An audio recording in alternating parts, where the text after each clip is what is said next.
All illegal entry will immediately be halted and we will begin the process.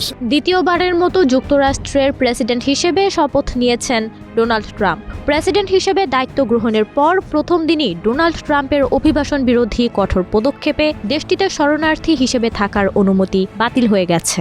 একই সাথে বাতিল হয়েছে দেশটিতে জন্মসূত্রে নাগরিকত্ব পাওয়ার বিধান। সোমবার বেশ কিছু নির্বাহী আদেশে সই করেছেন ডোনাল্ড ট্রাম্প। এরই অংশ হিসেবে যুক্তরাষ্ট্রে অভিবাসীদের প্রবেশের সংখ্যা ব্যাপকভাবে হ্রাস করতে ধারাবাহিক কিছু সিদ্ধান্ত ঘোষণা করেন তিনি। We will reinstate my remain in Mexico policy. মার্কিন সংবিধান অনুযায়ী কেউ যুক্তরাষ্ট্রে জন্মগ্রহণ করলে তিনি জন্মসূত্রে দেশটির নাগরিকত্ব পান। শপথ গ্রহণের পূর্বে এই বিধান বাতিলের প্রতিশ্রুতি দিয়েছিলেন ট্রাম্প এবং শপথ নেওয়ার পর এ সংক্রান্ত নির্বাহী আদেশে সই করেছেন তিনি। তবে সংবিধানে জন্মসূত্রে দেশটির নাগরিকত্ব পাওয়ার কথা উল্লেখ থাকার ফলে শুধু নির্বাহী আদেশ দিয়েই এই নীতি পরিবর্তন করা কঠিন। Flying illegal migrants into our cities. Remember when she said no, we want to.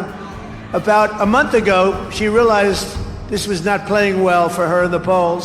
অবৈধভাবে যুক্তরাষ্ট্রে প্রবেশ বন্ধে অবিলম্বে ব্যবস্থা নেওয়া হবে বলেও ঘোষণা দিয়েছেন ট্রাম্প।